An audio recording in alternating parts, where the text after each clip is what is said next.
당신이 몰랐던 조선을 알려주는 조이선이에요. 1832년 한양 청파동의 가장 깊숙한 골목 끝자락, 역겨운 목향이 진동하던 폐가. 저는 그날 밤 썩어 문드러진 족보더미 속에서 이 나라의 근간이 무너지는 소리를 들었습니다. 지금부터 제가 드리는 이야기는 그 어떤 야사에도 실리지 못한 가짜가 진짜를 집어삼키던 광란의 기록입니다. 그날은 유난히 달빛조차 들지 않는 칠흑 같은 금은밤이었습니다. 저는 포도청의 은밀한 지시를 받고 족보 위조단의 근거지로 지목된 낡은 초가집을 감시하고 있었습니다. 순조 임금 32년, 세간에는 돈만 주면 쌍놈도 정승 판서의 자손이 된다는 소문이 역병처럼 돌고 있었습니다. 담벼락 아래에 몸을 숨기고 숨죽이고 있을 때였습니다. 창호지 문 너머로 희미한 등불 그림자가 일렁거렸습니다. 이번 물건은 상태가 아주 좋습니다, 영감. 걸걸하고 쉰 목소리가 들려왔습니다. 안동 김씨 가문에 30년 전 끊어진 팔을 찾았습니다. 맞은편에 앉은 듯한 사내의 목소리는 덜덜 떨리고 있었습니다. 정말 뒤탈이 없겠습니까? 걱정 마십시오. 이 종이는 50년 묵은 고서에 속지를 뜯어 만든 것입니다. 먹물 또한 당시에 쓰던 송연묵을 구해와 색을 맞췄지요. 저는 침을 꿀꺽 삼키며 그들의 대화를 받아 적으려 붓을 꽉 쥐었습니다. 종이 넘어가는 소리가 들렸습니다. 바스락거리는 그 소리가 마치 누군가의 뼈를 깎는 소리처럼 소름 끼치게 들렸습니다. 그들은 단순히 책을 만드는 것이 아니었습니다. 없는 조상을 만들어내고 살아있는 사람의 핏줄을 바꾸는 주술 같은 의식을 치르고 있었습니다. 문이 삐그덕 열리며 갓을 깊게 눌러 쓴 사내가 밖으로 나왔습니다. 그는 품속에 소중한 무언가를 끌어안고 주변을 두리번거렸습니다. 그의 행색은 비단 옷을 입었으나 걸음걸이는 천박하기 짝이 없었습니다. 그는 한양 칠패시장에서 큰 돈을 번 소금장수 조씨였습니다. 평생을 쌍놈 소리를 들으며 멸시받던 그가 오늘 밤부로 뼈대 있는 양반 가문의 후손으로 다시 태어난 것입니다. 저는 조씨를 잡는 대신 그에게 물건을 건넨 집안의 사내를 누려보았습니다. 그자가 바로 장안을 떠들썩하게 만든 족보 위조 기술자, 일명 박서생이었습니다. 방 안으로 들이닥치기 전 저는 창구멍을 뚫어 안을 들여다보았습니다. 그 광경은 충격 그 자체였습니다. 수백 권의 족보가 산처럼 쌓여 있었는데 멀쩡한 책들이 아니었습니다. 책의 허리가 뜯겨나가고 이름이 적힌 부분만 교묘하게 오려낸 흔적들이 가득했습니다. 박서생은 돋보기를 끼고 붓끝에 침을 묻혀가며 정교하게 글자를 그려넣고 있었습니다. 김철수. 그는 콧노래를 흥얼거리며 천민의 이름을 지우고 그 자리에 그럴싸한 아명과 관직명을 써넣었습니다. 가장 놀라운 것은 그가 사용하는 도구들이었습니다. 낡은 종이의 색을 바래게 하기 위해 찬물에 종이를 담갔다가 말리는 짓거리도 서슴지 않았습니다. 심지어 좀이 쓴 자국을 흉내내기 위해 살아있는 벌레를 잡아 책 사이에 끼워 넣기까지 했습니다. 그렇게 만들어진 가짜 족보는 세월의 풍파를 견딘 진품처럼 보였습니다. 저는 더 이상 참지 못하고 문을 박차고 들어갔습니다. 네 이놈, 왕법을 어지럽히고 가문을 능멸한 죄를 어찌 감당하려느냐. 박서생이 깜짝 놀라 뒤로 넘어지면서도 손에 쥐고 있던 붓을 놓지 않았습니다. 그의 눈에는 공포보다 탐욕이 이글거리고 있었습니다. 나리, 잠깐만 기다려보시오. 그는 품속에서 두툼한 전대 2개를 꺼내 제 발치에 던졌습니다. 이게 오늘 밤 번 돈의 절반이오. 눈 한번 감아주시면 나리 가문의 족보도 송봐드리리다. 그 뻔뻔함에 기가 찼습니다. 그때 방 안 구석에 쌓여있던 괴짝이 덜컹거렸습니다. 누군가 숨어있던 것이 분명했습니다. 저는 괴짝을 열어젖혔습니다. 그 안에서 나온 사람은 놀랍게도 어린아이였습니다. 10살 남짓되어 보이는 아이는 먹물이 잔뜩 묻은 손으로 족보 한 페이지를 움켜쥐고 떨고 있었습니다. 이 아이는 또 뭐냐? 박서생이 비릿하게 웃으며 대답했습니다. 제 조수입니다. 손이 작아서 좁은 칸에 글씨를 써넣기 딱 좋지요. 아이의 손끝은 온통 붓에 찔른 자국과 먹물로 시커멓게 물들어 있었습니다. 이 아이는 자신이 무슨 짓을 하는지도 모른 채 역사를 조작하는 범죄에 가담하고 있었던 것입니다. 저는 박 서생을 포승줄로 묶어 의금부로 압송했습니다. 하지만 사건은 여기서 끝나지 않았습니다. 이것은 시작에 불과했습니다. 조사가 시작되자 한양 전체가 발칵 뒤집힐 만한 진실이 드러나기 시작했습니다. 박 서생의 거래 장부, 즉 고객 명단이 발견된 것입니다. 장부를 펼쳐본 담당 수사관의 손이 덜덜 떨리기 시작했습니다. 그 안에는 시장 바닥에 장사치들 이름만 있는 것이 아니었습니다. 지방의 부호들은 물론이어 심지어 벼슬길에 나아가려 준비 중인 유생들의 이름까지 빼곡했습니다. 특히 충격적인 것은 한 페이지 전체를 차지한 통영 이씨 가문에 대한 기록이었습니다. 어느 날 갑자기 통영 이씨 가문의 후손들이 급격하게 불어난 사건이 있었습니다. 그들은 모두 족보를 들고 나타나 서로가 친척이라 주장했습니다. 알고 보니 그들은 박 서생에게 단체로 돈을 지불하고 멸문지와 당에 사라진 가문의 족보를 통째로 사들인 것이었습니다. 서로 생명부지인 남남이 하루아침에 한 핏줄 형제가 되어 제사를 지내고 있었던 것입니다. 며칠 뒤 의금부 감옥에서 박 서생에 대한 취조가 진행되었습니다. 그는 고문 앞에서도 이상하리만큼 당당했습니다. 내가 죄를 지었다고? 박 서생은 피 섞인 침을 뱉으며 소리쳤습니다. 나는 쌀이 필요한 자에게 쌀을 주었을 뿐, 벼슬이 필요한 자에게 조상을 주었을 뿐이야. 이 나라 조선에 진짜 양반이 몇이나 남았을 것 같으냐? 그의 외침은 감옥의 차가운 벽을 때리고 수사관들의 가슴에 비수처럼 꽂혔습니다. 실제로 당시 조선 후기는 신분제가 돈 앞에서 무너져 내리고 있었습니다. 나라에 낼 세금이 너무 많아 도망치는 백성들은 양반 첩지를 사서 군역을 피하려 했습니다. 양반이 되면 세금을 내지 않아도 되고 군대에도 가지 않았기 때문입니다. 결국 가짜 족보장사는 단순히 신분 상승의 욕망이 아니라 생존을 위한 처절한 몸부림이기도 했습니다. 그러던 중 새로운 사건이 발생했습니다. 압수수색을 마친 박 서생의 집터에서 기묘한 땅굴이 발견된 것입니다. 그 굴은 인근의 오래된 사당으로 연결되어 있었습니다.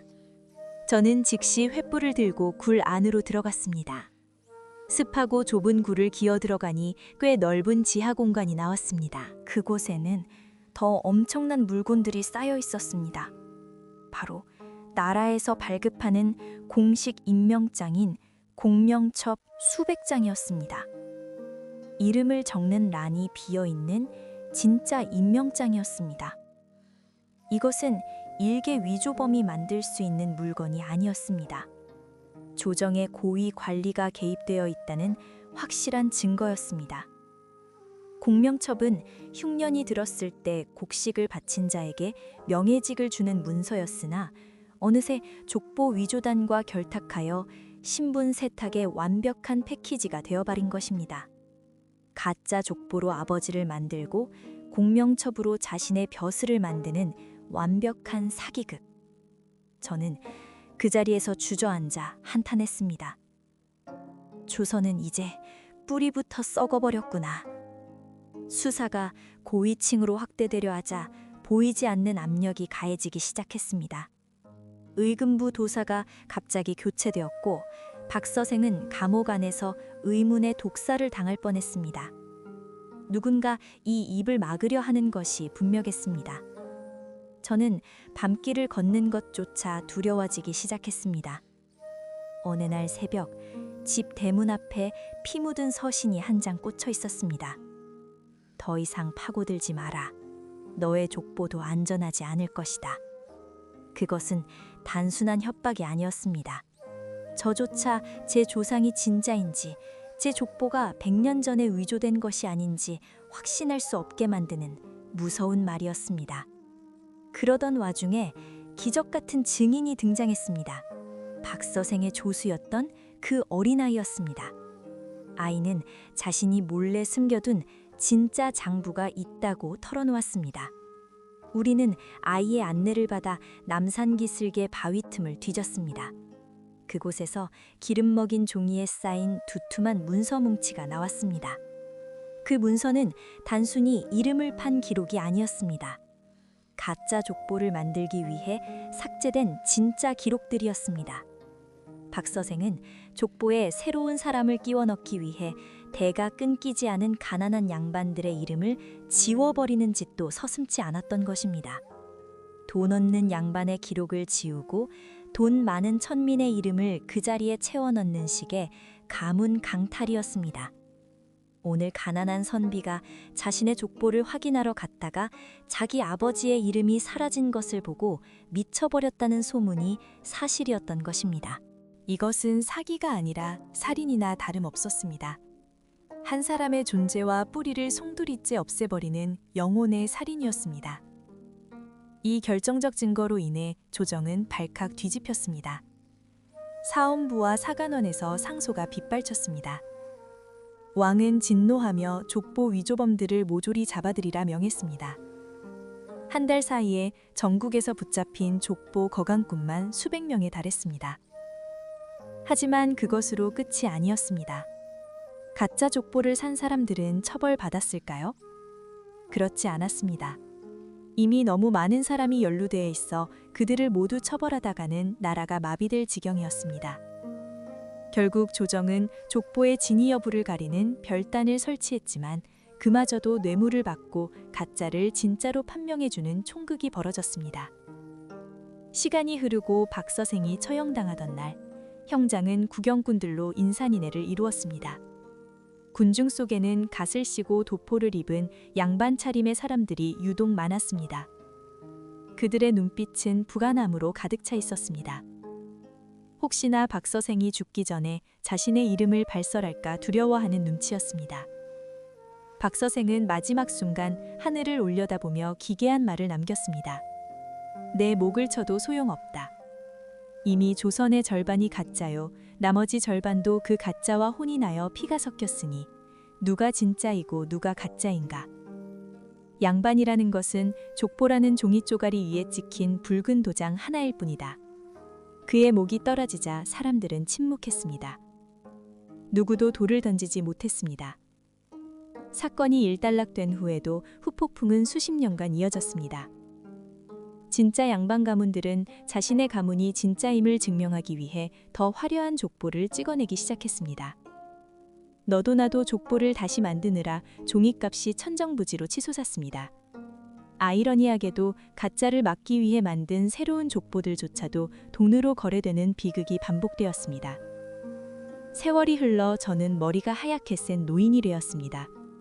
어느 날 장터에서 족보를 깔고 앉아 생선을 파는 상인을 보았습니다. 그토록 목숨 걸고 지키려 했던 혹은 큰 돈을 주고서라도 얻으려 했던 그 양반의 증명이 이제는 생선 비린내 나는 깔개가 되어 있었습니다. 가짜가 너무 많아지자 진짜의 가치마저 사라져버린 것입니다. 더 이상 양반이라는 것 자체가 존경의 대상이 아니게 된 세상.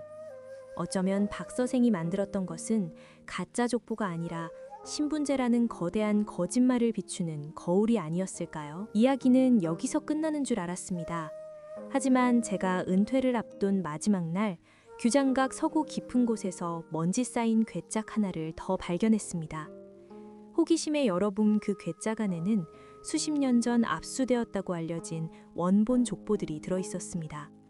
놀랍게도 그 족보들의 첫 장에는 왕실의 인장이 찍혀 있었습니다.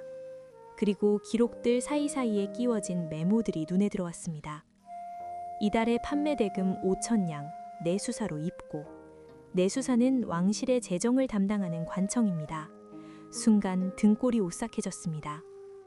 박 서생과 같은 위조범들이 설치고 다닐 때 왕실의 일부 세력은 이를 암묵적으로 방조하거나 혹은 직접 그 뒤를 봐주고 이득을 취했던 것입니다.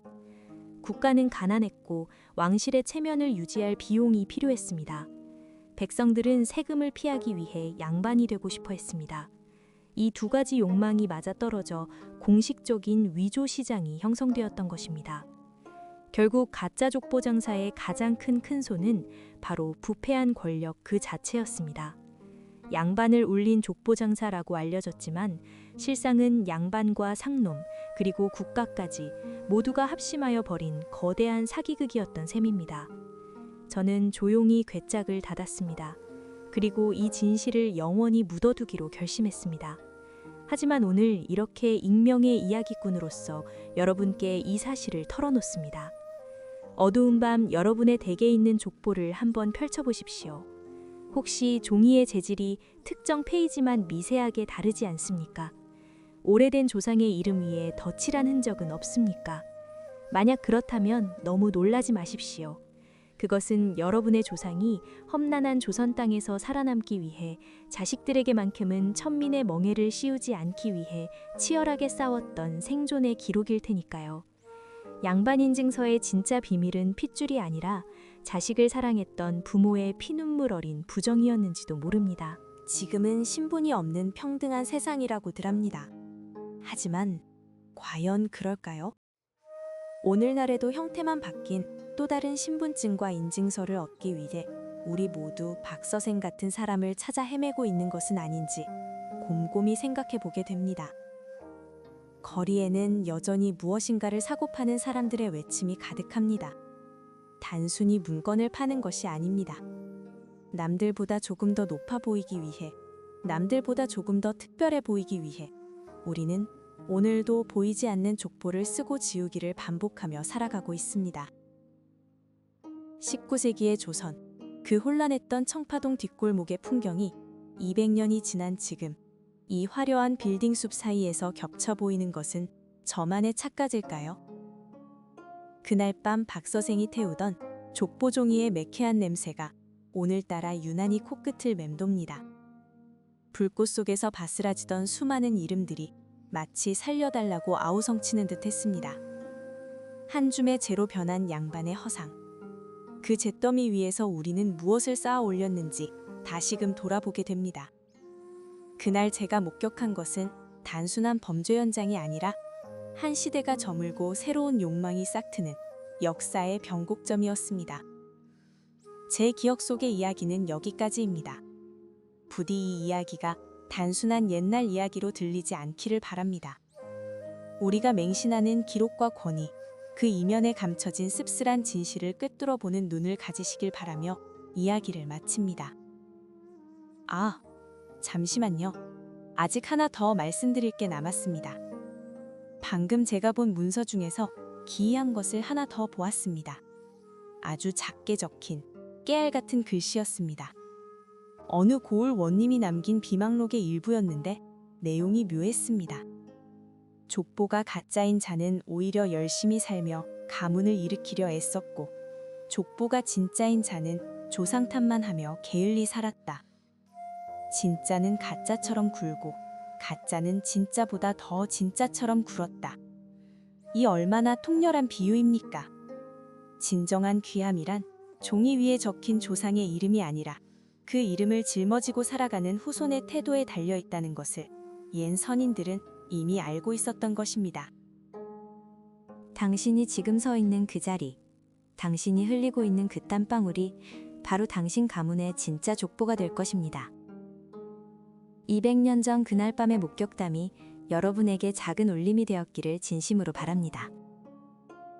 이런 숨겨진 이야기들이 궁금하시다면 댓글로 듣고 싶은 이야기를 남겨주세요. 구독과 좋아요는 큰 힘이 된답니다.